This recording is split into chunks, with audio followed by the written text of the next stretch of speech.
What is systemic juvenile idiopathic arthritis, and how does it affect patients and their families?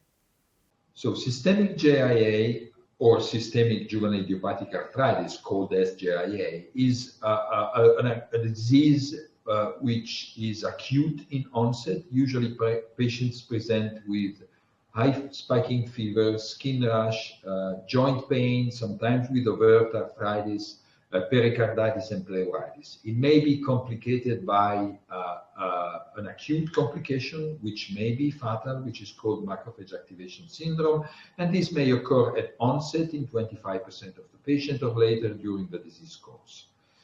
The 60% of the patient have a persistent disease course, which is characterized by relapses of fever, of skin rash, and chronic persistent arthritis, which is destructive in nature. In 40% of the patient, the disease may resolve over time, sometimes in a very short time, like a few months or a few weeks even, and they require very little treatment.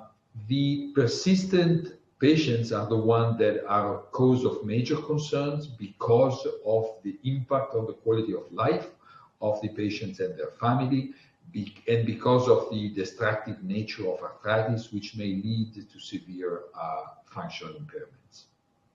What is polyarticular juvenile idiopathic arthritis, and how does it affect patients and their families?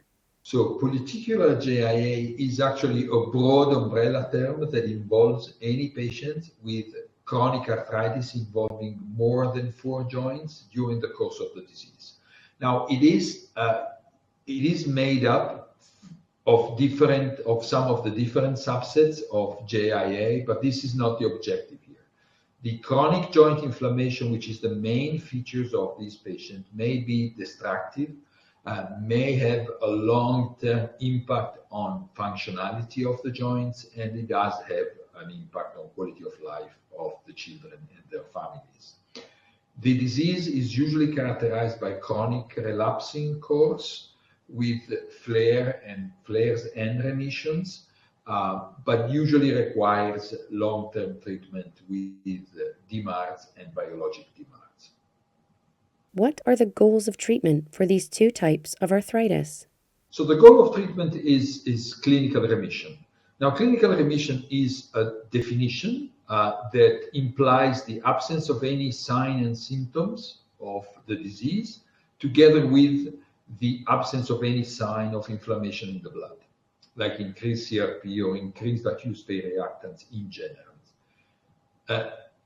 In the treat-to-target approach that we currently use, there are a number of intermediate targets that are reachable in the short term, and these are different in systemic JIA compared to polyarticular JIA.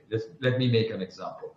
Fever has to disappear in 1 week of treatment in systemic JIA. In polyarticular JIA, you want to achieve minimal or no disease activity, so-called clinically inactive disease, at 3 to 6 months after beginning treatment.